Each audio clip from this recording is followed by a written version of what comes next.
너희는 내가 무슨 봉으로 보이냐? 엄마를 봉으로 보다니? 그리고 엄마가 도와주기로 했잖아.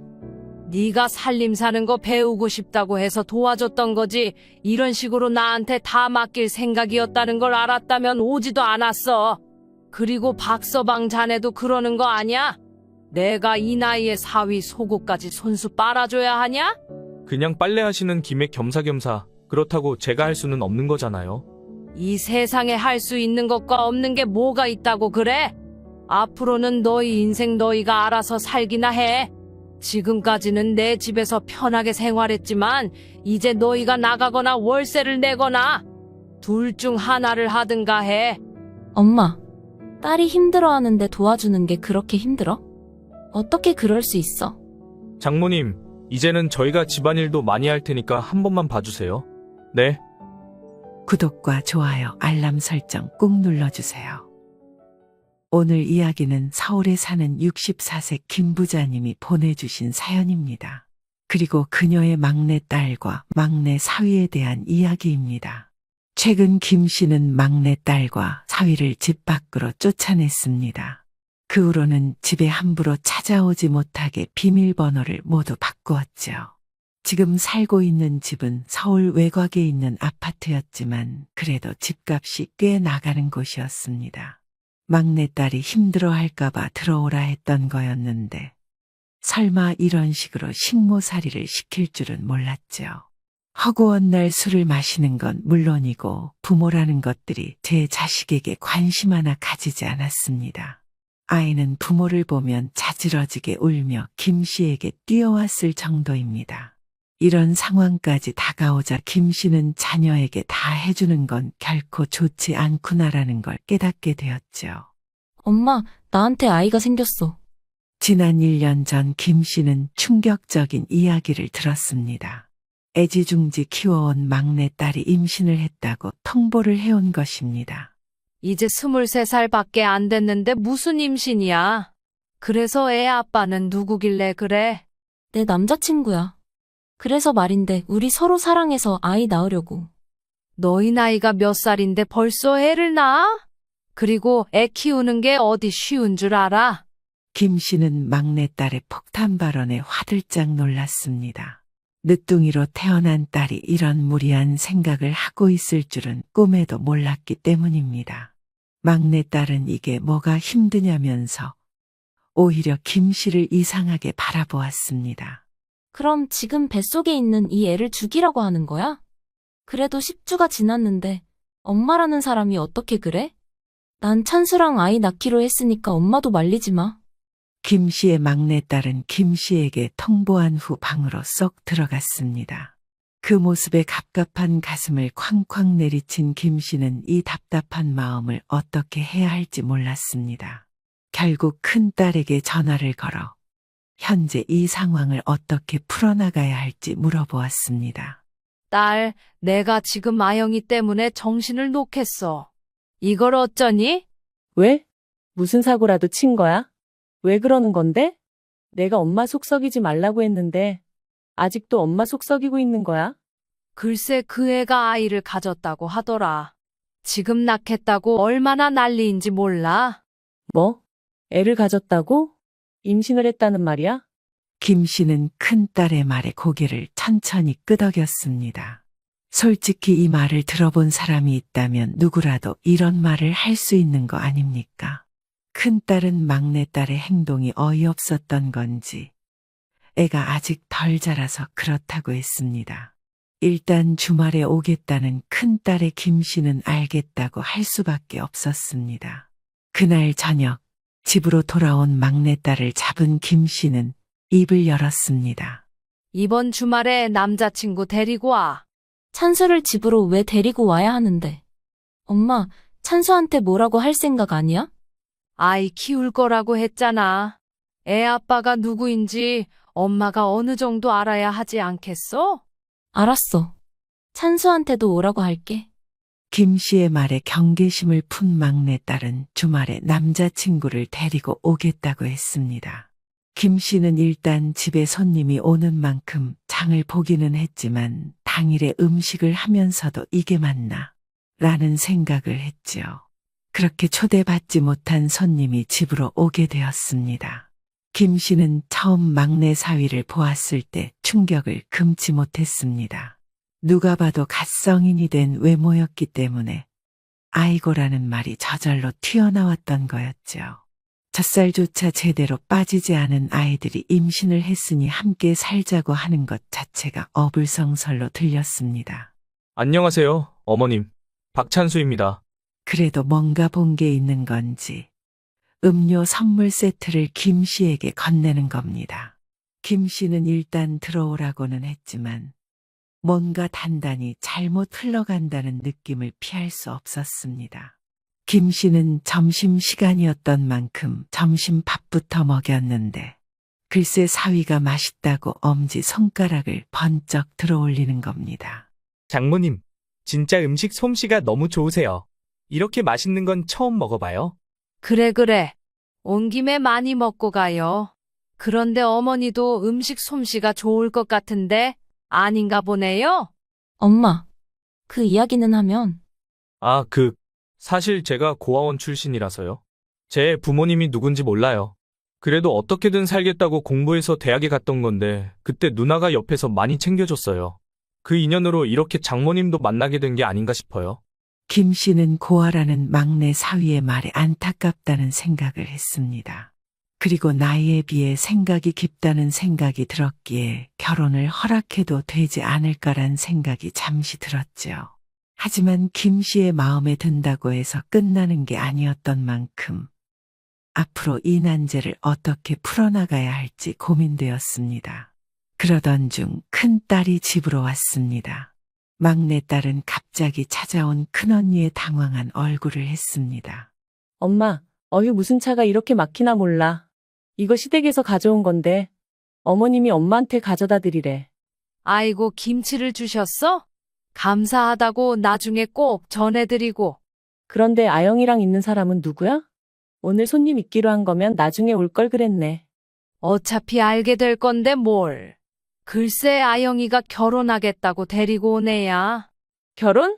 박아영, 네 나이가 몇 살인데 벌써부터 결혼을 논하고 있어? 사실 막내딸이 가장 무서워하는 게 바로 큰딸이었습니다. 김 씨는 남편이 도박을 하는 바람에 이혼을 선택했습니다. 자식을 도박 중독자에게 보낼 수 없었기에 세 딸을 모두 데리고 온 후 아득바득 키워왔습니다. 항상 일한다고 밖에 있었던 터라 큰딸이 두 딸을 모두 키웠을 정도였습니다. 이렇다 보니 막내딸도 제 언니를 가장 무서워했던 겁니다. 그럼 어떡해? 나 임신 10주래. 그럼 애를 죽여? 아니면 부모 없는 자식으로 만들어? 그래서 애를 가진 게 자랑이야? 언니도 낳아서 키우고 있잖아. 내가 뭐가 부족해서 안 돼. 그리고 우리도 이런저런 생각 많이 했고 계획도 짜놨어. 그러니까 언니가 뭐라고 할 일이 아니라는 거지. 그날 막내딸은 처음으로 큰딸에게 대들었습니다. 큰딸은 앞뒤 생각 없이 말하는 막내딸이 답답했던 것인지 테이블 앞에 앉아서 조곤조곤 말했습니다. 그럼 말해줄게. 너희들이 정말 생각을 하고 살고 있는지. 그리고 아영이 남자친구? 하여튼 아이 아빠, 어차피 아영이보다 어리니까 말 놓을게. 가을아, 너무 흥분하지 말고. 흥분 안 해. 지금은 지극히 냉정한 상태야. 먼저 박아영, 너는 아기를 낳아서 키우는 방법은 알아? 애를 낳는 순간 엄마라는 이름 하에 개인 시간이 사라지는 건데. 충분히 감당할 자신이 있어? 그거야. 네가 여행 가는 거랑 친구들이랑 노는 거 좋아하는 애란 걸 내가 뻔히 알고 있는데. 네가 그 모든 유혹을 참을 수 있을까 싶다. 큰딸은 막내딸에게 그렇게 말한 후 시선을 돌렸습니다. 바로 막내딸의 남자친구, 즉 막내 사위를 향해서였지요. 두 번째, 돈은 어떻게 충당할 생각인지 물어볼까? 앞으로 아이를 키우면 월 200만 원은 그냥 들어갈 거야. 의식주를 해결하려면 적어도 300만 원은 벌어야 할 텐데 그걸 충당할 자신은 있고? 그래서 지금부터 아르바이트를 2개 정도 더 늘려볼까 해요. 아르바이트를 늘린다라. 일하는 시간이 늘어나면 아이는? 부모랑 아이가 보내는 시간이 얼마나 중요한데 그걸 버리겠다고? 정상적인 직장을 구하지 않는 이상 제대로 된 양육은 힘들걸. 큰딸은 그 후로도 1시간이라는 시간 동안 막내딸과 막내 사위에게 온갖 말을 했습니다. 그런데 김 씨가 들어도 현실적인 부분만 꼭꼭 집어낸 이야기들이라 말릴 생각조차 들지 않았습니다. 한참 동안 이야기를 듣던 막내딸은 결국 폭발해버렸고 김 씨에게 도움의 눈을 했습니다. 그걸 찰떡같이 본 큰딸은 김 씨에게 아무 말 하지 말라고 했습니다. 도움의 눈길은 보내지 마. 너희가 아무 생각 없이 한 행동 때문에 엄마가 받았을 상처는 생각조차 안 하지? 박아영, 그래서 내가 말한 부분들 어떻게 생각해? 너희가 정말 아이를 정상적인 환경에서 키울 수 있다고 생각해? 물론 우리가 부족하다는 거 알아. 그런데 사람이 뭐든 잘하는 상태에서 뭔가를 할 수 있어? 아이에게는 미숙한 엄마 아빠일 수도 있지만 난 내 아이 낳아서 키우고 싶어. 이미 생겨난 생명이잖아. 그럼 약속해. 엄마랑 내가 거는 조건 승낙한다면 혼인신고는 물론 아이 낳는 것까지는 봐줄 수 있지. 엄마, 애들한테 바라는 거 있어? 큰딸의 말에 김 씨는 무슨 말을 해야 하나 고민했습니다. 솔직히 김 씨가 하던 걱정들을 모두 큰딸이 말한 상태였기 때문에 딱히 꺼낼 말이 없었던 것도 있었습니다. 내가 하고 싶은 말은 가을이가 하는 거랑 같아. 솔직히 네가 그렇게 결혼한다고 했을 때 앞으로 어떻게 살아갈지 걱정되더라. 그러니까 네 언니 이야기 잘 들어봤으면 해. 김 씨는 자신이 말하는 것보다 잘 들을 것 같다는 생각에 큰딸 말을 들으라고 했습니다. 그러자 큰딸 박 씨는 3가지 조건이 있다면서 말을 시작했습니다. 첫 번째는 자립할 것. 엄마한테 도움을 바랄 생각은 하지 마. 살림이며 양육이며 모두 너희가 알아서 해. 두 번째는 출산까지는 도움을 주겠지만 그 후로는 알아서 해. 세 번째는 둘 다 정상적인 직장을 가지되 학업에도 신경을 썼으면 해. 적어도 아이한테는 부끄러운 엄마 아빠가 될 생각하지 마. 그 말에 화들짝 놀란 건 바로 막내딸이었습니다. 언니도 알겠지만 우리가 당장 돈이 어디 있어. 찬수도 지원받을 상황이 아니란 말이야. 그런데 갑자기 독립하라고 하면 어떡해. 그러니까 준비할 시간을 주겠다는 말이잖아? 네가 적어도 출산하려면 7개월에서 8개월의 시간이 남았잖아. 그동안 둘 다 일하면서 돈 모아야지. 그럼 모든 비용을 엄마한테 도와달라고 할 생각이었어. 그래도 그 정도는 해줄 수 있는 거잖아. 다른 사람들은 독립할 때 보증금 정도는 해준다는데 그것도 힘들어. 그걸 엄마한테 왜 말해? 네가 알아서 해야지. 엄마는 어떻게 생각해? 두 딸의 시선이 김 씨에게 모였고 김 씨는 곰곰이 생각하다가 입을 천천히 열었습니다. 난 네 언니 의견에 공감해. 네가 그렇게 가정을 꾸리고 싶다면 스스로 알아서 하는 게 맞겠지. 일단 아영이 네가 아이를 낳기 전까지는 집에서 지내게 해줄 거야. 그 후에는 알아서 살아야지. 그동안 열심히 준비해보도록 할게요. 감사합니다. 찬수 너는 이걸 동의해? 우린 아직 사회 경험도 없는데 어떻게 하려고. 솔직히 맞는 말씀이잖아. 누나, 우리도 이제 성인이니까 앞가림은 스스로 해야 한다고 생각해. 그러니까 우리가 조금 더 힘내보도록 하자. 김 씨는 큰딸의 중재로 이 사태를 어떻게 넘길 수 있었습니다. 그리고 혼자서 살고 있던 막내 사위를 집으로 불러들이게 되었고 그때부터 한 집에 3명이 살게 되었던 겁니다. 그래도 막내 사위는 생각이 제대로 박혀 있었던 건지 낮에는 학교를 다니고 저녁에는 아르바이트를 했습니다. 물론 나이가 나이인지라 군대를 가야만 했지만 생계를 이어간다는 이유로 면제를 받을 수 있었습니다. 그러던 중 막내딸의 배가 점점 불러왔고 출산 예정일로부터 1달 정도 남았을 때는 휴학계를 내고 일에 더 몰두했습니다. 다행히도 아이는 건강하게 태어났고 산후조리를 마친 막내딸이 집을 나가게 되는 날이 찾아왔습니다. 김 씨는 갓 태어난 손주가 잠들었을 때 막내딸과 막내 사위를 방으로 불러들였습니다. 이제 언제 나갈 건지 이야기를 해봤으면 하구나. 그게. 엄마 우리한테 시간을 조금만 더 주면 안 될까? 아직 나갈 만큼의 돈을 못 모았어. 당장 아이 분유값이나 기저귀 값을 장만하는 것도 힘들단 말이야. 박서방이 지금까지 일한 건 어디 가고 그래? 그거야 조리원에 썼지. 출산했을 때 관리 안 하면 몸이 아프다고 하잖아. 그 말에 김 씨는 황당하기만 했습니다. 제가 알기로는 박서방이 밤낮 없이 일했기 때문입니다. 주말에 시간이 빌 때는 택배나 배달 일을 했던 것도 알았기에 돈이 없다는 말 자체가 이해되지 않았습니다. 박서방, 조리원에 갔다고 해도 적어도 500만 원은 남지 않았나? 그게 돈은 모두 아영 누나가 관리해서요. 저는 버는 족족 줘서 어디에 썼는지 몰라요. 가계부 가져와. 가계부? 나 그런 거 없는데. 없다고? 엄마가 쓰라고 했어, 안 했어? 아니면 그동안 입금받은 통장 거래 내역 보자. 무작정 막내딸에게 통장을 가져오라고 했습니다. 찍혀 있는 걸 보면 박서방은 꾸준하게 급여를 보낸 흔적들이 있었습니다. 여기서 절반만 아꼈어도 1,000만 원은 모았을 정도로 많은 돈을 벌었던 겁니다. 솔직히 김 씨 집에서 지내는 이상 식비는 물론 공과금 같은 게 안 나가지 않습니까? 그런데 지금 총 잔액이라고 해봤자 100만 원도 안 남은 이 상황이 이해가지 않았던 김 씨는 막내딸 앞으로 통장을 던지며 이게 뭐냐고 물어봤습니다. 보니까 박서방은 열심히 했는데 너는 지금 뭐 하는 거니? 지금 보내준 게 얼마인데 그거 하나 저축을 못해? 나도 나갈 데가 얼마나 많은지 알아?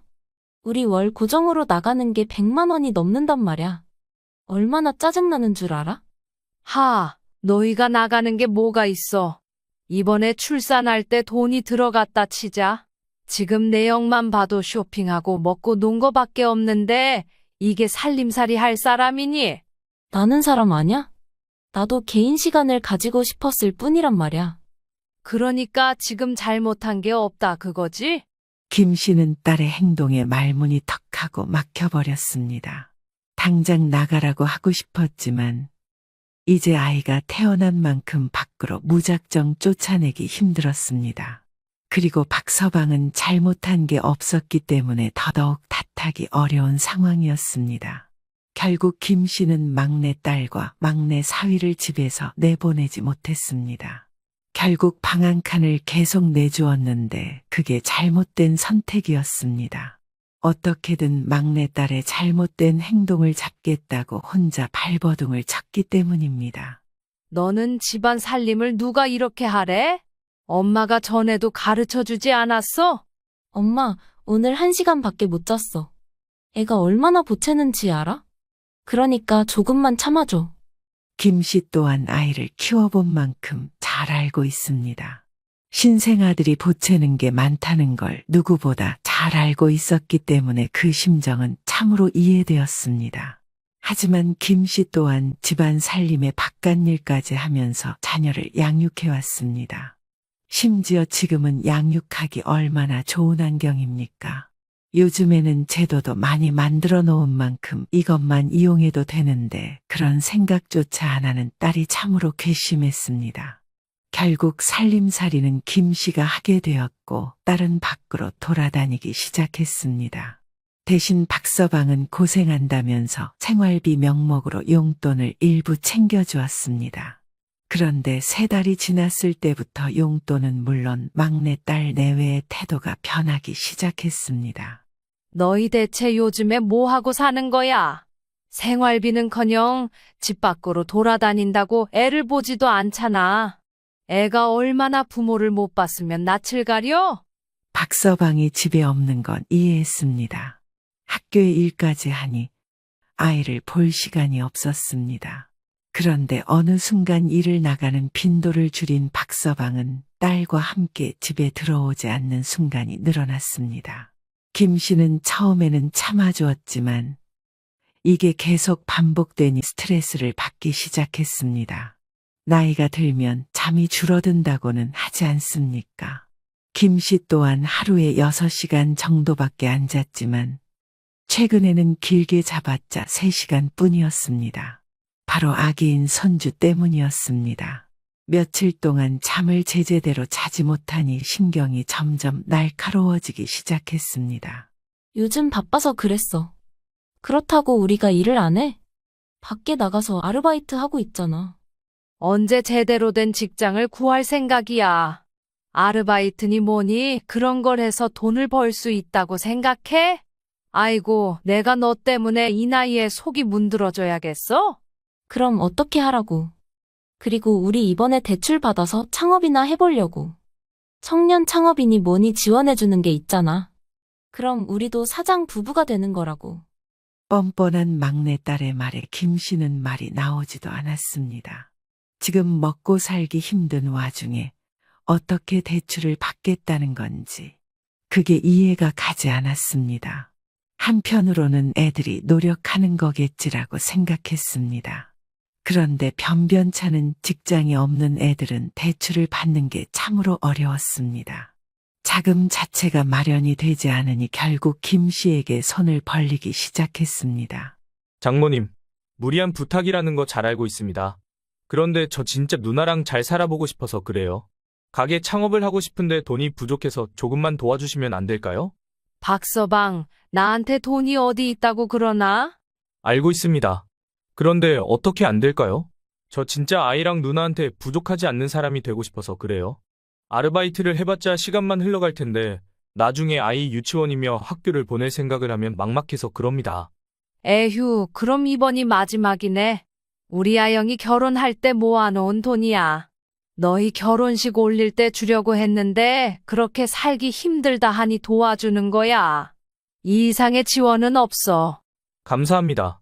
정말 감사합니다.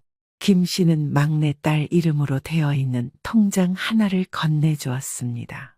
김 씨는 그동안 밥 먹는 것까지 줄여가면서 자녀 이름에 예금을 넣어 놓았습니다. 다들 제 짝을 찾아서 결혼할 때 주려고 모았던 거였습니다. 막내딸의 씀씀이를 보니 답이 없을 것 같아서 주지 않았던 건데 차라리 기반이라도 만들어주자 싶어서 내주게 되었던 겁니다.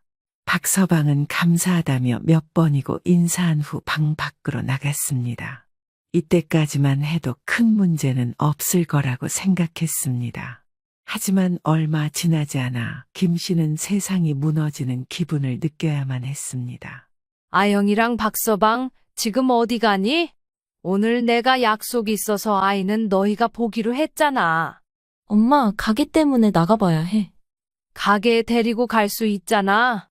요즘에는 애가 칭얼거리지도 않아. 장모님 죄송해요. 거기에 위험한 물건이 많다 보니 데리고 가기 힘들 것 같아요. 아, 맞다. 나 그리고 오늘은 고기 반찬 먹고 싶어. 갔다 와서 먹을 테니까 한 번만 해줘. 찬수야, 우리 늦기 전에 가자. 이제는 가게를 운영한다면서 더 보기 힘들어졌습니다. 심지어 비싼 외제차를 60개월 할부로 사버렸습니다. 차는 시끄러운 엔진 소리를 내며 아파트 단지를 떠났고 김 씨는 허망한 눈으로 차를 바라보았습니다. 이날은 김 씨가 몇 달 만에 친구들을 만나는 날이었습니다. 친구들에게 미안하지만 약속을 취소해야겠다는 생각에 전화를 했습니다. 그런데 어차피 문화센터에 가는 거니까 동행해도 된다는 친구의 말에 김 씨는 손주와의 외출을 준비했습니다. 우리 손주, 오늘은 할미랑 나갔다 올까? 간 김에 맛있는 것도 사자? 아직 말문이 트이지 않은 손주를 유모차에 태운 김 씨는 약속 시간에 늦지 않기 위해 발을 바삐 움직여야 했습니다. 그렇게 문화센터에 도착한 김 씨는 아이를 센터 놀이방에 맡긴 후 친구들을 만날 수 있었습니다. 여기서 뭐 하길래 보자고 한 거야? 김 씨는 무엇을 하는지 모르는 상태에서 왔던 만큼 친구들에게 물어봤습니다. 그러자 친구들은 그림 그리려고 예전에 너도 좋아했잖아. 라고 하는 겁니다. 김 씨는 어릴 때부터 그림 그리는 걸 좋아했지만 생계를 이어야 한다는 생각에 연필을 놓았습니다. 그런데 이 나이를 먹고 그림을 그리라고 하니 어색하기만 했습니다. 그래도 오랜만에 잡은 연필은 얼마나 즐거웠는지 모릅니다. 김 씨는 정신없이 그렸고 연필을 놓았을 때는 주위에 사람들이 몰려 있었습니다. 문화센터 선생님은 어머님 그림이 너무 예뻐요. 이런 재능을 삭히고 계신 건 너무 아까워요라고 말했습니다. 김 씨가 그린 건 대한민국의 국화인 무궁화였습니다. 어릴 적 집 옆에 있던 무궁화를 생각하며 그렸던 그 그림은 그 시절 그 풍경을 담고 있었습니다. 아이고, 미숙한 실력인데 칭찬해 주셔서 감사합니다. 그래도 오랜만에 그림을 그리니 참으로 좋네요. 덕분에 좋은 시간 보내고 갑니다. 어머님, 혹시 그림 계속 그려보실 생각 없으세요? 얼마 후면 작은 대회가 있거든요. 거기에 출품하는 건데 어머님께서도 해보는 건 어떨까 싶어요. 아휴, 제가 이 나이 먹고 뭘 하겠습니까? 요즘 나이가 어디 있다고 그러세요? 그리고 어머님 그림이 예뻐서 말씀드리는 거예요. 김 씨는 그런 말을 들으니 욕심이 생겼습니다. 하지만 아이가 우는 소리에 화들짝 놀라 인사를 제대로 하지도 못하고 일어나야 했습니다. 물론 김 씨도 그림을 그리는 걸 좋아했기 때문에 그런 대회에 출품을 한번 해보고 싶었습니다. 다만 지금은 여건 자체가 좋지 않았기에 망설여졌던 거였습니다. 집으로 가기 전 마트에서 장을 보는데 스케치북과 연필이 눈에 들어왔고 결국 홀리듯이 구매하게 되었습니다. 그날 이후 간간히 그림을 그렸고 그 시간은 김 씨에게 있어서 현재를 잊게 해주는 유일한 순간이 되었습니다. 손주의 얼굴, 햇볕에 비치는 식물 등 그릴 것은 참으로 넘쳐났습니다. 그런데 이런 유일한 취미를 방해한 건 바로 막내 딸이었습니다. 엄마, 대체 방에서 뭘 하길래 빨래가 이래? 내가 이거는 손빨래 해야 한다고 말했어, 안 했어? 미안해. 엄마가 잊었나 보다. 다음부터는 손빨래 해줄게. 됐어. 이미 다 상해버렸잖아. 그냥 새로 샀으니까 다음부터 빨래 제대로 해줘. 그리고 밥 반찬은 새로 할 생각 없어? 요즘 맨날 같은 것만 먹으니까 질리잖아. 막내딸은 김 씨에게 살림살이에 대한 불평불만을 쏟아내기 시작했습니다. 그러던 중 김 씨의 침대 옆에 놓인 스케치북을 발견했고 그걸 가져가서는 하나하나 넘겨보았습니다. 뭐야, 요즘 엄마 그림 그려? 아, 그래서 밖으로 자꾸 나가는 거였구나. 그런데 엄마, 그 나이에 그림을 그리는 건 웃기지 않아? 요즘 실력 좋은 애들이 많은데 누가 엄마 그림을 본다고 그래? 그냥 집에서 살림이나 제대로 해. 막내딸은 김 씨에게 모진 말을 하고는 방 밖으로 나가버렸습니다. 물론 김 씨는 자신이 잘 그린다고 생각하지 않았습니다. 그런데 자신의 딸이 이런 식으로 말을 하니 마음의 상처를 받을 수밖에 없었던 겁니다. 김 씨는 바닥에 던져진 스케치북을 들고는 혼자 눈물을 뚝뚝 흘리다가 서랍장에 고스란히 다시 넣어버렸습니다. 그리고는 꺼내지도 않았을 뿐 아니라 문화센터에 나가지도 않았습니다. 그림을 그리기 전이 무채색과 같았다면 다시 그때로 돌아가게 된 거였습니다. 삶의 의지를 잃은 김 씨는 멍하니 시간만 보내게 되었습니다. 하는 거라고는 손주를 보는 것과 집안 살림을 하는 것뿐이었던 겁니다. 내가 이렇게 살려고 지금까지 살아온 걸까라는 생각도 많이 들었습니다. 그러던 중 문화센터 선생님이 김 씨에게 전화를 해오는 상황이 발생했습니다. 어머님, 죄송해요. 제가 센터에 어머님 전화번호를 물어봤어요. 아, 선생님이셨군요. 죄송합니다. 대회에 출품은 못할 것 같아요. 갑자기 왜 그러세요? 저는 어머님께 재능이 많다고 생각하는걸요. 아, 막내딸이 그림을 그리는 걸 안 좋아해서요. 집안 살림 문제로 조금 다툰 터라 그림을 그리는 게 좀 힘드네요. 어머님, 지금까지 자식을 키우느라 고생하셨잖아요. 이제는 어머니 인생을 즐기실 필요도 있다고 생각해요. 김 씨는 강 선생님의 말에 흠칫했습니다. 그리고는 지금까지 나를 위해 살아간 적이 있나라는 생각을 했습니다. 오로지 세 자매를 키우기 위해 헌신했던 기억밖에 없었던 김 씨는 지금이라도 뭔가를 새로 해보고 싶다는 생각이 들었습니다. 그리고 출품이라는 거 자체는 부담을 가질 필요 없어요. 어머님보다 못하시는 분들도 많이 내는걸요. 어머님이 그리신 그림은 뭔가 아련한 감정을 담고 있어서 많은 분들이 좋아하실 거예요. 감사합니다. 선생님께서 그렇게 말해주시니 감지덕지하네요. 그림, 조금만 고민해보다가 말씀드려도 될련지요. 물론이지요. 다음 주 주말까지 신청 마감이니까 그 전에만 말해주세요. 선생님과의 전화를 끊은 김 씨는 혼자 고민하기 시작했습니다. 내가 앞으로 해야 할 것은 무엇인가 그 생각에 빠진 김 씨는 지금이라도 할 걸 해보자라는 생각을 했습니다. 지금까지 김 씨는 자신의 인생을 살아본 적이 거의 없었기 때문에 이제라도 도전해 봐야겠다는 생각을 했습니다. 김 씨는 그날 이후 집에서 시간이 날 때마다 그림을 그렸습니다. 그리고 문화센터에 가서 선생님과 그림을 그리며 출품 준비를 하기 시작했습니다. 지금까지 60년이 넘는 삶을 살았지만 그 어느 순간보다 열심히 살았다는 생각이 들었을 정도였습니다. 그러던 중 문제가 하나 터지게 되었습니다. 집안일을 다 한 후 문화센터에 간 김 씨는 평소와 같이 손주를 맡겼습니다. 그런데 손주의 얼굴에 상처가 났고 그로 인해 손주의 울음소리가 문화센터 내에 울렸습니다. 화들짝 놀란 김 씨는 얼른 보호소로 갔는데 글쎄 손주가 엉엉 울고 있는 거 아닙니까? 이게 무슨 일인가 싶어서 선생님께 물어봤습니다. 알고 보니 손주가 로봇을 가지고 노는데 그게 탐이 났던 3살짜리 형이 빼앗았다는 겁니다. 김 씨는 그럴 수도 있지라고 생각했지만 아직 아기인 손주는 눈가가 짓무르도록 엉엉 울어버렸습니다. 결국 그림 그리기를 포기한 김 씨는 손주를 데리고 집으로 돌아와야만 했습니다. 그런데 아이의 얼굴을 본 막내딸이 난리가 난 겁니다.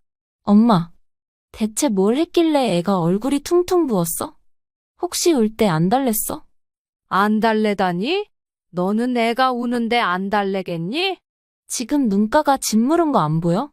이렇게까지 우는데 엄마는 대체 뭐 했어? 설마 그림 그린다고 애한테 눈을 뗀 거야? 집에 돌아온 후 작품으로 출품할 그림을 그리고 있던 김 씨는 막내딸의 말에 슥 치웠습니다. 그 모습을 본 막내딸은 확 빼앗아 들더니 그림을 쭉쭉 찢어버렸습니다. 김 씨는 그때 마음이 무너지는 기분이 들었습니다. 내가 온 힘을 다해서 그리던 그림이 그렇게 갈기갈기 찢기는 순간이 찾아오다니 라고 생각한 김 씨는 막내딸에게 소리를 질렀습니다. 내가 그림을 그리는 게 그렇게 잘못했니? 내가 뭘 어떻게 했다고 그래? 뭘 했는지 몰라서 그래? 엄마, 그 나이 먹고 무슨 그림을 그려? 집에서 집안일 하고 살아. 괜히 밖으로 돌아다녀서 분란 일으키지 말고. 장모님, 이번에는 저도 말씀드리기 어려워요. 솔직히 손주보다 그림이 더 중요한 거 아니잖아요. 애가 우는데 그림을 그리는 게 맞으세요? 막내딸과 막내사위 모두 김 씨를 힐난하니 김 씨는 눈물이 날 것 같았습니다. 솔직히 김 씨가 여기 잘못한 게 있다고 생각하지 않았습니다. 그저 보호소에 맡겼고 다툼으로 인해 우는 게 아니지 않습니까? 집에 와서 찜질부터 분까지 발라주며 케어한 김 씨는 막내딸 내외가 원망스럽기만 했습니다. 내가 이 나이 먹도록 하고 싶은 걸 해본 적 없다. 지금이라도 해보겠다는 건데 너희는 그게 그리 안 입고 어떤 거냐? 엄마, 지금 그 이야기가 아니잖아. 그냥 우선순위를 손주랑 살림에 두라니까? 그리고 솔직히 우리가 돈을 벌어주면 뭐해? 집에서 반찬도 몇 날 며칠 같은 거 나오잖아. 내가 너희 식모야? 그렇게 마음에 안 들면 너희가 나가서 살아? 살림을 해주면 뭐하냐? 생활비를 너희가 내기를 해. 대신 집안일을 도와주기를 해. 김 씨는 그동안 쌓인 울분이 터져버렸습니다. 그동안 쌓인 분노가 폭발해버린 김 씨는 막내딸 내외에게 쏟아붓기 시작한 겁니다. 그렇게 말하고 안방문을 쾅 닫고 들어간 김 씨는 찢어진 그림을 품에 안고 엉엉 울었습니다. 한참을 울던 중 핸드폰이 우웅하고 울었고 겨우 눈물을 닦은 김 씨는 전화를 받았습니다. 엄마, 요즘 몸은 어때? 괜찮아? 괜찮아, 큰딸. 엄마는 괜찮아. 엄마, 지금 울고 있는 거야? 무슨 일인데 그래? 혹시 아영이 걔가 무슨 짓이라도 한 거야? 아니야. 그냥 밤이라 그런가 보다. 가을아, 엄마는 괜찮아. 김 씨는 자신에 대한 걱정이 많은 큰딸로 인해 울던던 이유를 숨길 수밖에 없었습니다. 김 씨는 억지로 밝은 목소리를 내며 전화를 끊었는데 1시간 뒤 집은 난장판이 되었습니다. 바로 김 씨의 큰딸이 집에 찾아온 겁니다. 야, 너 무슨 짓을 했길래 엄마가 울어? 내가 뭘 했다고 그래? 그럼 손주 케어도 못하고 집안 살림도 못하는 걸 놔둬. 네 자식은 네가 키워. 엄마가 베이비시터냐? 늙음하게 얻은 너까지 키워준 거 감사하게 생각해야지. 어디 런성을 올리고 난리야? 그게 아니라 저희도 사정이 있어서 그래요. 내가 그동안 엄마한테 신경을 안 썼더니 바로 이런 짓을 벌여? 엄마, 나와봐. 문을 두드리는 소리에 화들짝 놀란 김 씨는 얼른 눈물 자국을 닦고 나갔습니다. 하지만 빨갛게 달아오른 눈과 코는 울음의 흔적을 지울 수 없었습니다. 우리 가을이 왔어? 어두운데 왜 온 거야? 엄마 걱정되니까 왔지. 엄마 왜 울? 저거 엄마가 한 거야? 김 씨의 큰딸은 찢겨져 있는 그림 종이를 가리키며 말했습니다. 김 씨는 머뭇거렸지만 김 씨의 막내딸은 어쩌라는 식으로 당당하게 말했습니다. 내가 했어. 집에서 살림이나 제대로 하지. 그 나이에 무슨 그림을 그려? 언니도 엄마 말려봐. 손주 좀 보랬더니 그림이 뭐야? 늙음하게 쪽팔리지도 않나? 그 말에 김 씨의 큰딸은 막내딸의 뺨을 내리쳤습니다. 그리고는 차갑게 말하기 시작했습니다. 야, 뚫린 입이라고 마음대로 말하지 마. 엄마는 우리 세 자매 키우느라 그동안 온갖 고생을 다 하신 분이야. 이제 와서 취미생활을 찾으셨는데 그걸 못하게 해? 내가 그렇게 잘못했어? 솔직히 엄마가 잘한 것도 없잖아. 네 인생은 네가 살아? 나이도 24살이나 먹었으면 이제 알아서 살아야 하지 않겠어? 그리고 내가 모를 줄 알아? 그래도 애 키운다고 하니까 봐주고 있었는데 안 되겠네. 큰딸은 막내딸에 대해 무언가 하는 듯한 행동을 했습니다. 그 뒤에 이어진 큰딸의 말은 김 씨에게 충격을 가져다 주었습니다. 너 SNS 줄이는 게 좋겠더라. 그놈의 값비싼 명품의 여행. 그거 다 어디서 났어? 언니가 그걸 왜 봐? 그리고 돈 버는데 그거 하나 사는 게 잘못이야? 돈을 벌어? 너희 창업 사기당해서 날렸잖아. 그리고 가족 번호 팔아서 돈까지 빌려댔잖아. 참나 내가 그거 알고 얼마나 어이없었는지 모른다니까. 가을아, 그게 무슨 말이야? 창업 사기를 당해? 그럼 지금까지 일한다고 그런 건? 엄마, 그거 다 거짓말이야. 맨날 밖에서 친구들 만나서 술 먹고 하더라. 친구한테 내 번호 주고 돈 빌렸다니까. 엄마가 걱정할 거 아니까 그동안 말 안 한 건데 이런 식으로 행동하면 나도 숨겨줄 이유 없지. 김 씨는 큰딸의 말에 할 말을 잃었습니다. 설마 그런 짓을 하고 다닐 줄이야. 남편 또한 도박으로 인해 헤어지지 않았습니까? 그런데 귀하게 키운 막내딸이 그런 짓을 하고 다닐 줄은 꿈에도 몰랐습니다. 뒤에서 열심히 한다고 생각했는데 설마 그런 짓을 하고 다닐 줄은 몰랐던 김 씨는 무언가를 결심한 얼굴을 했습니다. 그리고는 천천히 입을 열었습니다. 열심히 살겠다고 해서 도와줬던 건데 뒤에서 그런 짓을 하고 다녔던 거니? 그래도 널 사랑해서 어떻게든 도와주려고 했던 거였는데 엄마가 괜한 짓을 했나 보다. 앞으로 엄마는 너와 박서방, 손주한테 아무것도 안 해줄 생각이야. 엄마, 애가 아직 돌을 겨우 지났는데 어떻게 그럴 수 있어? 그럼 우리는 어떻게 하라고 그래? 그건 알아서 해야지. 원래는 출산하면 내보낼 생각이었어. 그러니까 많은 시간을 준 거 아닐까? 엄마는 그래도 네가 딸이니까 챙겨주려고 했던 건데 그런 식으로 사람 속이고 기만하는 자식은 필요 없다. 그림 못 그리게 해서 그래? 그럼 엄마, 하고 싶은 건 하고 살아. 대신 우리는 이 집에서 살게만 해줘. 당장 어딜 가라고 그래. 김 씨의 말에 막내딸은 화들짝 놀란 얼굴을 했습니다. 그리고는 갑자기 저자세를 하며 김 씨를 달래기 시작했으나 김 씨는 이미 마음을 정한 얼굴을 했습니다. 김 씨는 이미 그림이 갈기갈기 찢겨졌을 때 막내딸을 멀리하기로 결정한 상황이었습니다. 그리고 결정타를 날린 것이 바로 큰딸의 발언이었을 뿐입니다. 엄마는 이미 결정했어. 네가 그런 식으로 행동하면 엄마도 더 이상 해줄 생각 없어. 사기를 당했으면서 일하고 있는 것처럼 말한다고? 그리고 돈을 번다고 엄마를 무시했잖니? 내가 널 귀하게 키우면 뭐해? 정작 엄마를 이렇게 무시하는데 난 너한테 해줄 수 있는 모든 걸 해줬고 너는 그걸 당연하게 생각하고 있던 거야. 그러니 일주일의 시간을 주마. 집 구해서 나가. 김 씨는 그 말을 하고는 큰딸과 함께 방 안으로 들어갔습니다. 밖에서는 막내딸과 막내 사위가 잘못했다고 빌었지만 김 씨는 받아줄 생각이 없었습니다. 방 안에 들어가자 큰딸이 김 씨의 손을 잡으며 말했습니다. 엄마, 그동안 마음고생 많이 했지? 신경 못 써줘서 미안해. 아니야, 엄마는 괜찮아. 그러니까 우리 딸은 미안해하지 않아도 돼.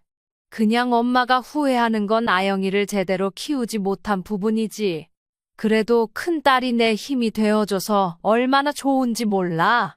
엄마, 혹여나 말하지만 그냥 받아줄 생각은 안 하는 게 좋아. 엄마도 그럴 생각이야. 그리고 엄마도 이제 하고 싶은 걸 해볼까 해. 이번에 선생님이 대회에 출품해보라고 하더라. 잘 됐네. 그동안 엄마 하고 싶은 것도 못했을 텐데 이참에 해보자. 내가 옆에서 많이 도와줄 테니까 걱정하지 마. 김 씨는 딸의 든든한 지원에 감동스럽기까지 했습니다. 김 씨는 그림을 선생님의 도움을 받아 그림을 그렸고 출품을 했습니다.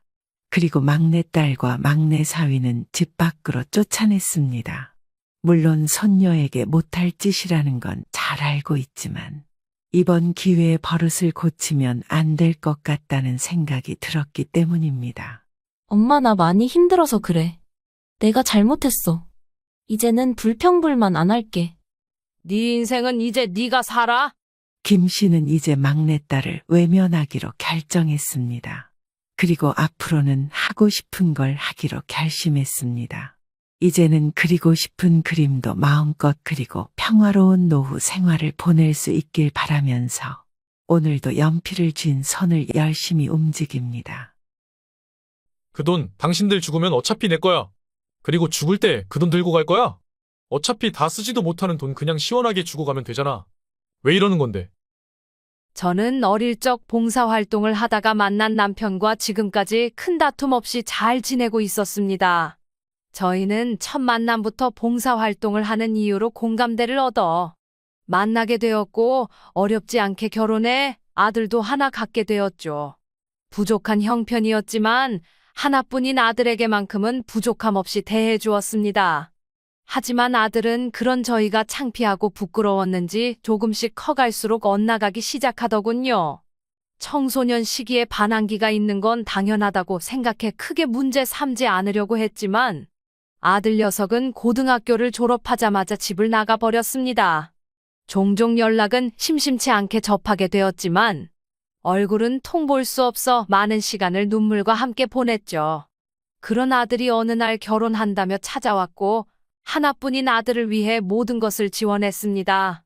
하지만 제 도움에 손길이 계속해서 저와 제 남편을 비극으로 내몰았죠. 엄마, 나 다 알고 왔어. 뭘 말이냐? 엄마, 벼락부자 된 거 다 알고 왔다고. 그래서 그래서라니 엄마, 그동안 돈 없어서 나한테 못해준 게 미안하지 않아? 미안했지. 당연히 미안했지. 그래서 없는 형편에 너한테 평생을 모은 돈까지 줬잖니? 꼴랑 그거 몇 천만 원? 자식 하나 키우는데 들어가는 돈이 수억 원이야, 엄마. 그걸로 퉁치려고 하면 안 되지. 맞아요, 어머니. 하나뿐인 자식인데 그러시면 안 되죠. 그리고 손주도 생각하셔야죠. 이제 용준이 너도 내 자식이 아니니? 저 뱃속의 아이도 내 손주는 아니지 않니? 아무리 생각해도 내가 걱정해야 할 문제는 아닌 것 같구나. 정말 이럴 거야? 내가 너무하다고 생각하니? 그럼 네가 여태 우리한테 한 짓은 너무한 게 아니고? 나도 그렇고 네 아빠도 그렇고 죽을 때까지 용서할 생각 없으니 돌아가. 그 돈 당신들 죽으면 어차피 내 거야. 그리고 죽을 때 그 돈 들고 갈 거야. 어차피 다 쓰지도 못하는 돈 그냥 시원하게 주고 가면 되잖아. 왜 이러는 건데? 엄마는 네가 집을 나갔어도 최소한의 자식된 도리는 지키고 살 줄 알았다. 근데 아무리 봐도 끝까지 안 되겠구나.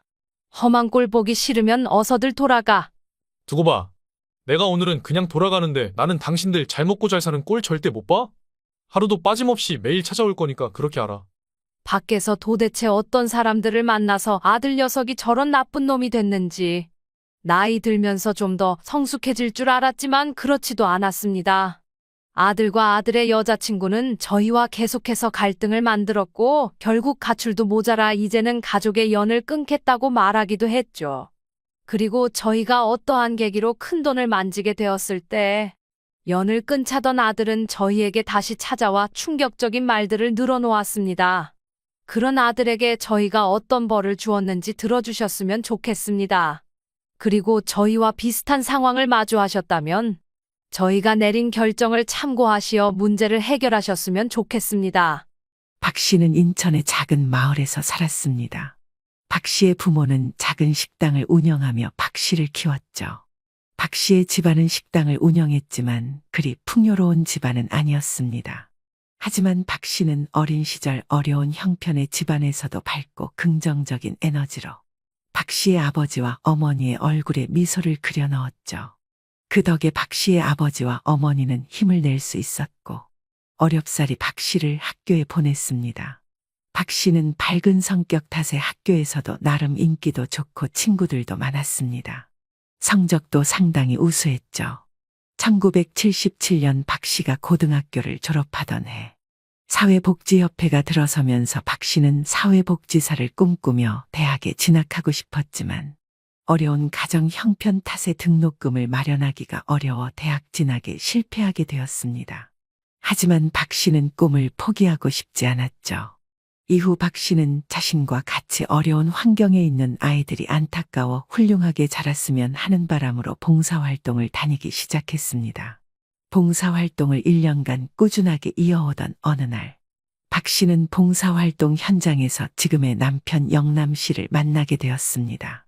그 당시 남편 영남 씨도 박 씨처럼 사회복지의 꿈을 가지고 봉사활동을 하고 있었죠.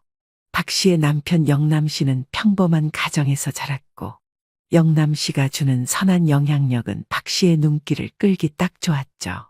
박 씨와 영남 씨는 자주 서로의 이야기를 나눴습니다. 이후 어려운 상황에 놓인 아이들을 보는 눈과 마음은 서로를 강하게 끌어당겼고 박 씨와 영남 씨는 연인으로 발전하게 되었죠. 박 씨와 영남 씨는 봉사단체에서도 소문난 커플이었습니다. 서로 항상 배려하고 이해하는 모습은 사람들의 부러움을 사기도 했죠. 그렇게 박 씨와 영남 씨는 양가 부모에게 어렵지 않게 결혼을 허락받고 작게 결혼식을 올리게 되었죠. 그리고 얼마 지나지 않아 세상에 하나뿐인 아이를 갖게 되었습니다. 그 무렵 영남 씨는 박 씨에게 떡볶이 장사를 제안했고 박 씨도 동참하게 되었죠. 박 씨와 영남 씨는 작고 소박하지만 하루하루 행복한 미소를 지으며 생활했습니다. 박 씨는 불러오는 배를 보며 자신들과 닮은 착한 아이로 자라달라며 이용준이라고 이름을 붙여주었습니다. 그렇게 아들 용준이 세상 밖으로 나오게 되었고 박 씨와 영남 씨는 더욱 열심히 생계를 이어가려고 노력했죠. 하지만 박 씨와 영남 씨의 바람은 그저 크기만한 욕심이었을까요? 아들 용준은 박 씨의 생각처럼 자라주지 않았습니다. 아들 용준은 어려운 가정 형편과 착하기만 한 박 씨와 영남 씨를 이해하지 못하고 반항적인 태도로 어긋나기 시작했죠. 아들 용준의 반항은 고등학교에 진학하면서 점점 더 심해지기 시작했습니다. 박 씨와 영남 씨와 말을 섞지 않는 것은 기본이었고 가끔은 폭력적인 행동을 보이기도 했죠. 이런 아들 용준에게 박 씨와 영남 씨는 화도 내보고 달래도 보았지만 소용이 없었습니다. 아들 용준이 고등학교를 졸업할 무렵 아들 용준은 박 씨와 영남 씨에게 이런 집에서는 더 이상 살고 싶지 않다는 쪽지만 남겨두고 홀연히 사라져버렸죠. 박 씨와 영남 씨는 사라진 아들 용준을 매일 찾아다녔습니다. 실종 신고는 물론 밤낮 없이 아들 용준이 갈 수 있는 곳이라면 어디든 찾아다녔죠. 그렇게 무려 5년이라는 시간이 흘러버렸습니다. 5년이라는 시간 동안 박 씨는 하루도 빠지지 않고 아들 용준의 옷을 부여잡고 울었습니다.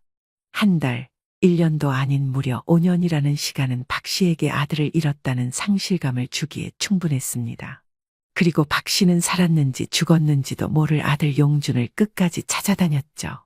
그렇게 5년을 더해 10년이라는 시간 동안 아들 용준을 찾아다녔습니다. 박 씨와 영남 씨가 지쳐갈 때쯤 아들 용준과 드디어 연락이 닿게 되죠. 아들 용준의 연락이 온 곳은 다름 아닌 교도소였습니다. 박 씨와 영남 씨가 아들 용준의 편지를 받고 급히 교도소로 찾아갔고 두 사람은 아들 용준을 길바닥도 아닌 교도소에서 10년 만에 만나게 되었죠. 박 씨는 손에 닿을 거리에 있으면서도 만질 수도 없는 아들 용준을 보며 오열했습니다.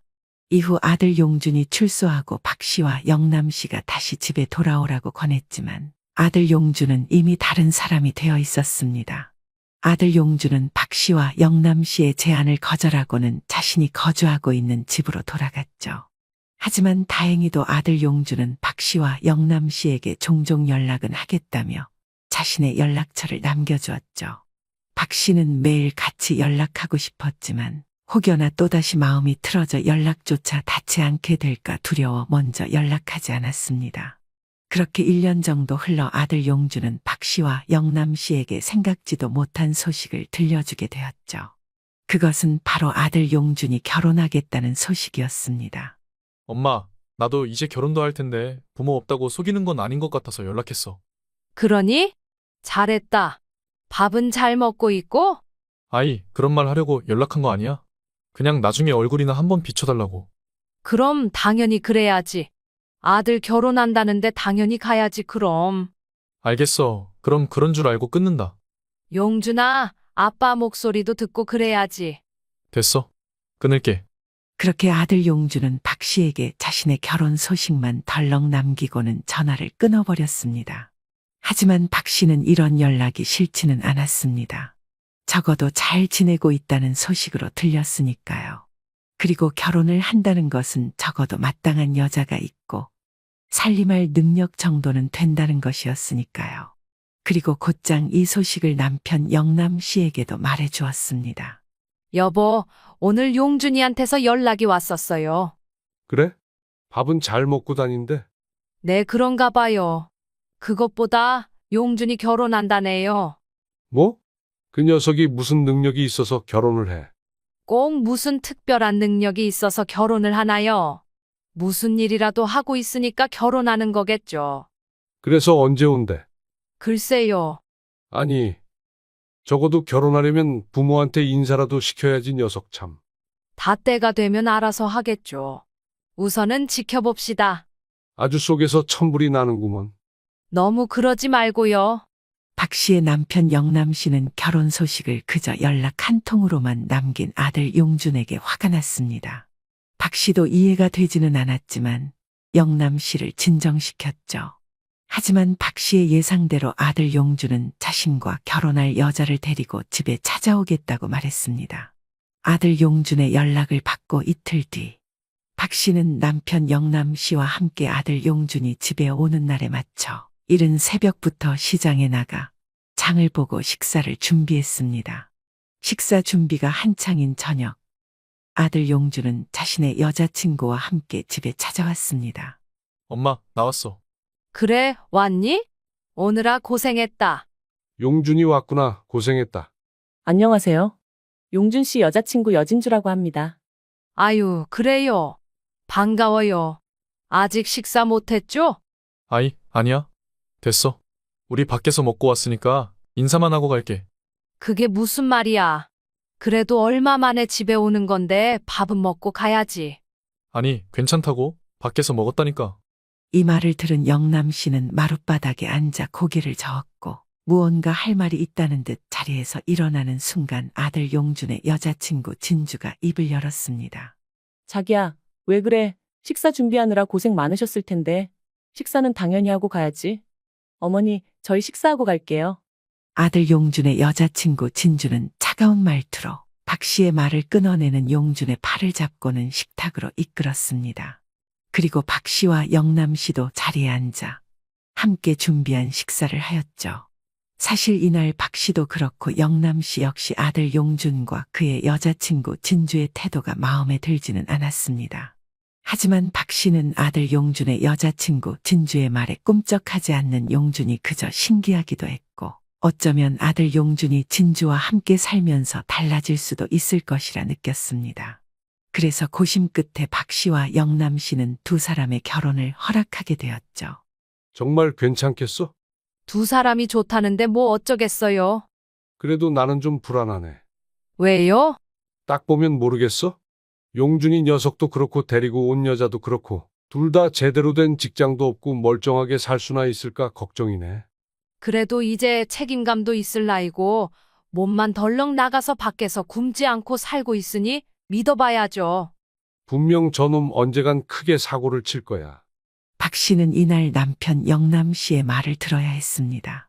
아마 박 씨가 아들 용준과 그의 여자친구 진주의 결혼이 훗날 박 씨에게 씻을 수 없는 상처를 줄지 알았더라면 무슨 일이 있더라도 두 사람의 결혼을 허락하지 않았을 겁니다. 그리고 아들 용준과 그의 여자친구 진주의 만남도 썩 좋지는 않았습니다. 두 사람의 만남은 아들 용준이 고등학교를 졸업하고 집을 나온 지 8년째 접어든 날 용준이 지인과 술자리를 갔던 도중 만나게 된 것으로 시작되었죠. 이날 용준의 지인은 남자들만 있는 것이 불편하다며 아는 동생들이 있다고 불러주겠다고 말했죠. 용준도 기쁜 마음에 당장 불러보라고 보챘고 그렇게 오게 된 동생이 바로 지금의 여자친구 진주였습니다. 오빠는 어디서 왔어? 나 인천. 우리 자리 옮겨서 둘이서 마실래? 그래도 다른 애들도 있는데 여기 있자. 왜, 내가 싫어? 아니, 그런 게 아니라 그런 거 아니면 나랑 같이 가자. 얼른. 용준은 진주의 고집에 못 이기는 척 벗어둔 겉옷만 급히 챙겨 입고 진주와 함께 자리를 옮겼습니다. 오빠 가족들은? 죽었어. 뭐? 진짜? 아니, 장난이야. 사실 어릴 때 집 나와서 어떻게 사는지 몰라? 몇 살 때 나왔는데? 고등학교 졸업하고 바로 지금 8년도 넘었지. 너는? 나? 응, 너는 부모님하고 사는 거야? 아니, 나도 집 나와서 안 보고 살아. 뭐야, 너도 나랑 똑같구나. 오빠랑은 다를걸? 무슨 말이야? 아빠랑 엄마랑 교통사고가 크게 났는데 아빠는 죽고 엄마는 식물인간이라 거의 죽은 거나 마찬가지야. 내가 다 짊어지는 기분은 못 갖고 내 인생도 못 같아서 그냥 도망쳤어. 너도 참 멀쩡한 애는 아니구나. 그게 오빠가 할 말은 아니지. 여튼 만난 것도 인연인데 오늘 나 좀 재워줘. 안 돼. 아, 왜? 나 오늘 오빠랑 같이 있고 싶단 말이야. 이날 용준은 결국 진주의 계속되는 고집에 자신이 어렵게 구한 월세방으로 진주를 데리고 왔습니다. 그리고 하룻밤 풋사랑에 빠지게 되었죠. 짧을 것만 같았던 용준과 진주의 만남은 생각보다 길게 이어졌습니다. 사랑이라고 표현하기에도 불편한 만남을 계속하던 용준과 진주는 용준의 월세방에서 함께 살게 되었고 생계를 이어가기 위해 두 사람은 이런저런 일을 했지만 하는 일마다 얼마 못해 때려치우기를 반복했습니다. 용준은 식당에서 음식을 배우다가 사장과 싸워 잘리기도 하고 진주는 작은 마트에서 물건을 훔치다 잘리기도 했죠. 이런 상식에서 벗어나는 생활을 이어가던 용준과 진주에게 아이까지 생겨버리게 되었습니다. 오빠, 나 어떡해? 뭐야, 무슨 일인데 울어? 진주는 용준에게 임신 테스트기를 보여주며 말했습니다. 나 임신한 거 같아. 뭐? 돌겠네. 진짜 어떡해? 뭘 어떻게? 지금 나와서 우리가 어떻게 키워? 지금 우리 먹을 것도 없는데? 그래서 지금 어쩌자는 거야? 몰라서 물어? 지워. 오빠 미쳤어? 그게 아빠가 할 소리야? 내가 왜 아빠야? 네가 딴 데 가서 뒹굴어 쓸지 내가 어떻게 알아? 너 진짜 미친 거지? 네가 그러고도 사람 새끼야? 이런 미친년이 말 다 했어? 그래, 오늘 둘 다 죽어 그냥. 용준과 진주의 대화는 차마 입에 담지도 상상도 할 수 없을 만큼 참혹했습니다. 이후 두 사람은 한참 차가운 공기 속에서 말없이 침묵을 이어갔습니다. 그러다 용준이 무릎을 치며 진주에게 말했죠. 진주야, 이리 와봐. 진주는 대답이 없었습니다. 야, 여진주, 이리 오라고. 왜? 애 지우라는 소리 할 거면 할 말 없어. 그런 거 아니니까. 이리 와서 내 말 좀 들어봐. 나한테 좋은 생각이 있거든? 뭐, 무슨 생각? 나랑 우리 집에 가자. 뭐? 오빠네 집에? 그게 무슨 소리야? 나 예전에 잠깐 몇 개월 교도소에 갔던 거 알지? 그때 엄마하고 아빠하고 왔었어. 보석금이라도 받아볼까 싶어서 불렀는데 별거 없었거든? 근데 이번엔 써먹을 수 있을 것 같아. 돈이라도 달라고 하게? 우선 결혼한다고 찾아갈 거야. 우리 결혼해? 어차피 너나 나나 서로 아니면 누가 데려가 살겠어? 그리고 애도 있고. 그래서? 그래도 아들이 결혼한다고 찾아가면 결혼식 비용이라도 보태주겠지. 그게 아니면 뭐라도 해주지 않겠어? 보석금도 안 해줬는데 결혼한다고 뭐 해주겠어? 바보야, 그거랑은 경우가 다르지. 지금은 애가 있잖아. 근데 우선 애 있는 거는 비밀로 할 거야. 왜? 결혼한다고 조금 받아먹고, 나중에 애 생겼다고 받아먹고, 오래 봐야지. 아, 그렇구나. 역시 머리가 잘 돌아가. 우선 먼저 내가 연락해 놓을 테니까 기다려봐. 이처럼 용준과 진주는 박 씨와 영남 씨에게 돈을 뜯어낼 목적으로 결혼 소식을 알리고 집에 찾아왔던 것이었죠. 두 사람의 시꺼먼 속내를 알 리 없던 박 씨와 영남 씨는 용준의 생각처럼 결혼식에 사용될 비용과 오래 간직해 두었던 작지만 소중한 반지 한 쌍을 꺼내 아들 용준에게 줄 준비를 하고 있었죠. 어떻게 이 정도면 돈이 좀 되겠어요?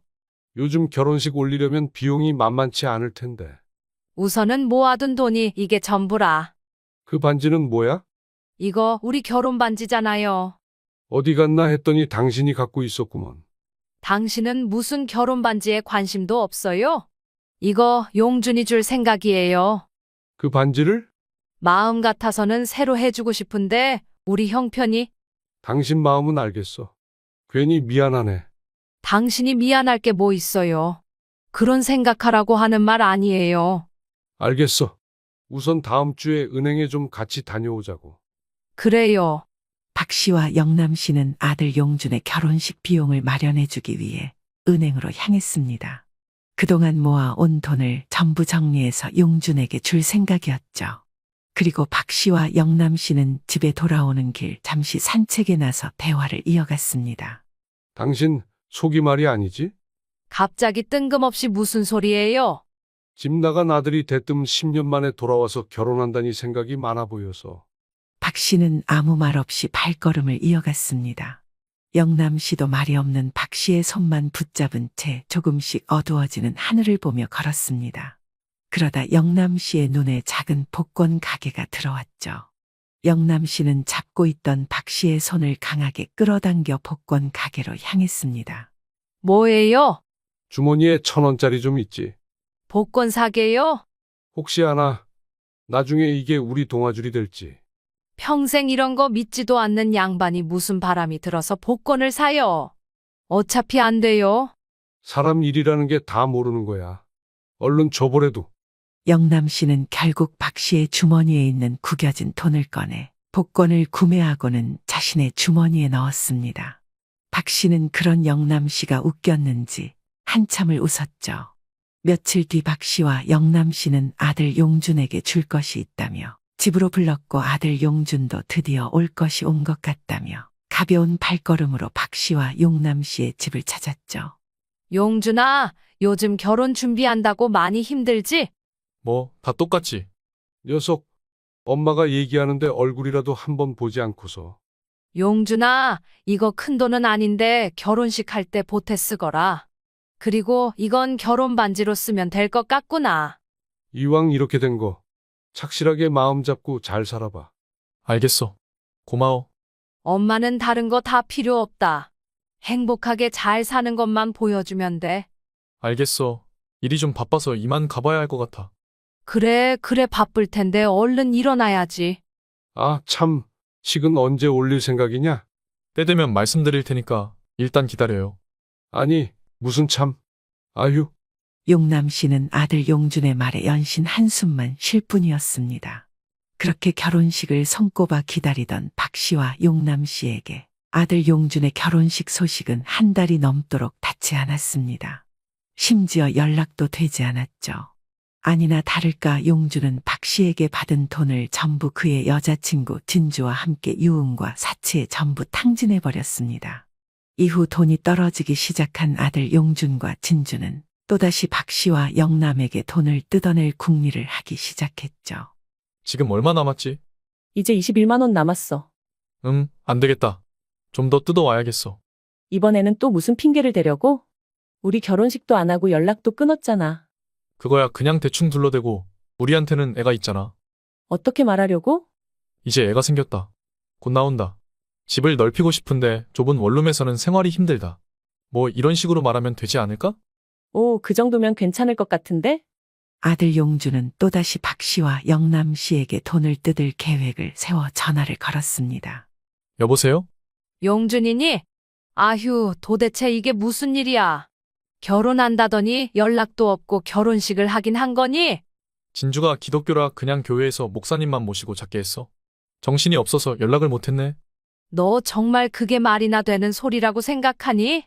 결혼식 날 정신이 없어서 부모한테 연락을 못 한다는 게 정말 말이 되는 소리니? 그럴 수도 있지. 왜 그렇게 화를 내? 아, 그리고 우리 좀 있으면 애 낳아. 뭐? 애가 생겼어?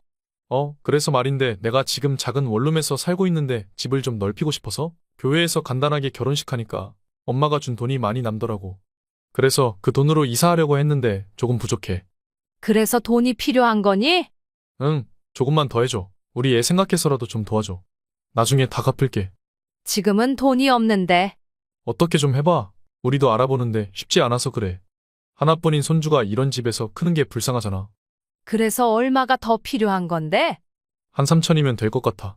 지금 나한테 그런 돈이 어디 있겠니? 그럼 조금이라도 좀 도와줘.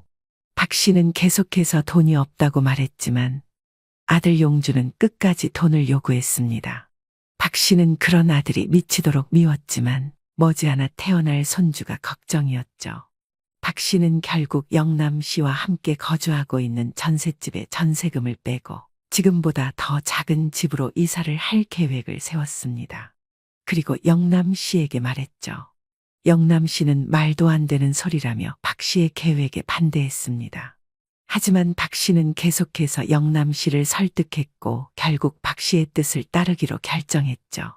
이내 박 씨와 영남 씨는 작은 집으로 이사를 했고 이사 비용과 집세를 뺀 나머지 금액을 아들 용준에게 보냈죠. 박 씨는 이젠 더 이상 아들 용준에게 해줄 것이 없다고 생각했지만 아들 용준의 횡포는 날이 갈수록 심해져만 갔습니다. 엄마, 진주 배가 산처럼 불렀는데 많이 힘든가 봐. 음식 좀 해서 보내줘. 그래, 임신하면 힘들 수 있지? 언제 가져가면 되겠니? 내가 가지러 갈 테니까 그냥 음식만 해줘. 아들 용준은 박 씨에게 음식을 해달라고 요구하는가 하면 앞으로 태어날 손주에게 필요한 용품을 산다고 돈을 요구하기도 했습니다. 엄마, 요즘 애들 옷이 너무 비싸네. 애 선물이라고 생각하고 미리 옷 좀 사두게 10만 원만 보내줘. 박 씨는 계속해서 아들 용준의 말을 들어주었지만 박 씨는 이제 더 이상 참을 수 없었습니다. 그리고 영남 씨도 마찬가지였죠. 아들 용준의 행동이 이젠 도를 넘었다고 생각한 것이었습니다. 엄마, 모빌 같은 것 좀 사고 싶은데. 용준아, 응? 너 정말 이 정도 수준밖에 안 되는 인간이었니? 뭐라고? 네가 정말 우리를 부모라고 생각하긴 하는 거야? 갑자기 왜 이러는 거야? 내가 무슨 잘못을 했다고 이래. 정말 심하다고 생각 안 하는 거야? 네가 사람이라면 이러면 안 되지. 와, 미치겠네. 내가 무슨 1억을 달라고 했어. 10억을 달라고 했어?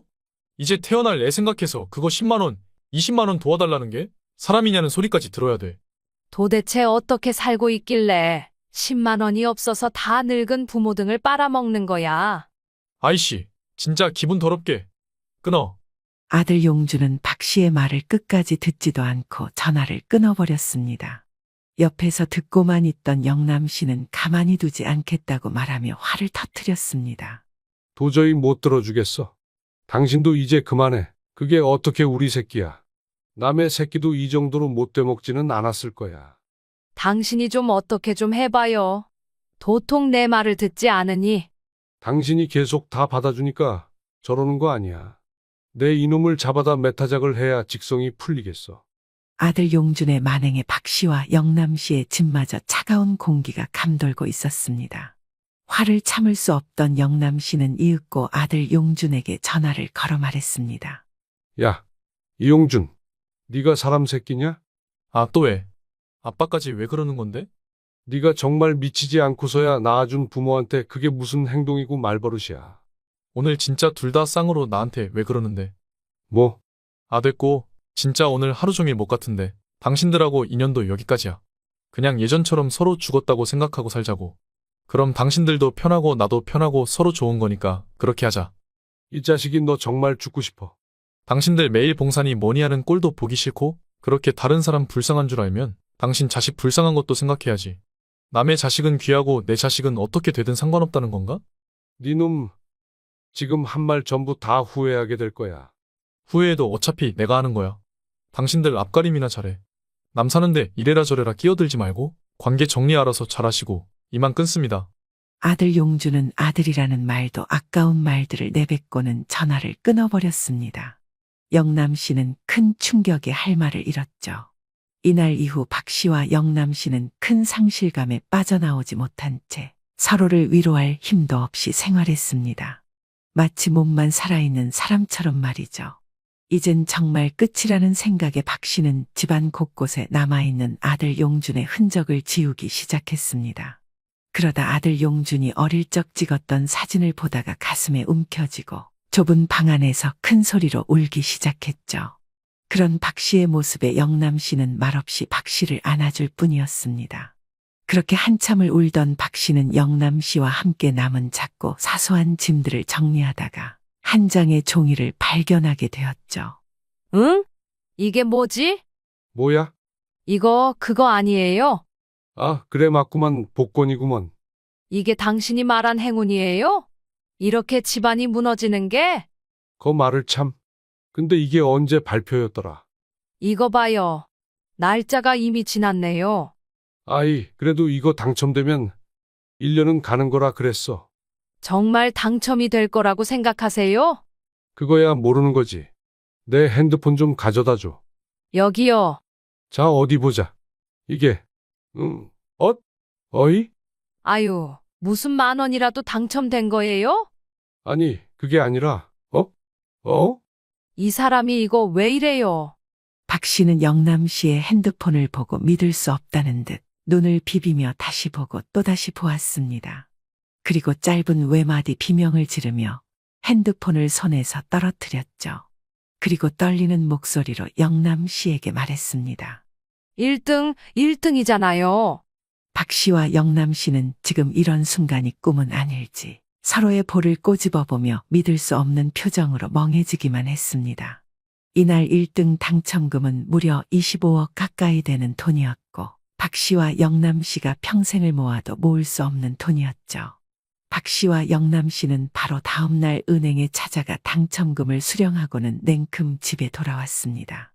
그리고 영남 씨가 박 씨를 향해 말했죠. 당신? 이게 내가 말한 행운이야. 행운은 맞지만 마냥 기분이 좋지만은 않네요. 아들 팔아 생긴 돈이라고 생각하니 마음이 너무 아파요. 영남 씨는 기쁜 표정을 금세 감추고 박 씨를 바라보며 말했습니다. 그동안 우리 고생 많았다고 하늘이 주는 선물인 거야. 그렇게 생각하지 않아도 괜찮아. 그래도 너무 속이 상해서 자꾸 눈물이 나네요. 영남 씨는 박 씨를 한참 위로해주고 달래주었습니다.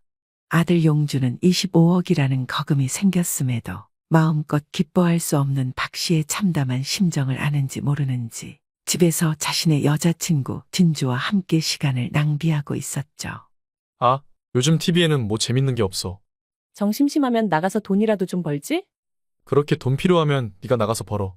뭐? 지금 내 몸 안 보여? 그거 뭐 얼마나 대단한 거 차고 다닌다고. 아주 상전 노릇을 하려고 하는구나? 내가 애만 아니었으면 오빠랑 안 살았어. 알아.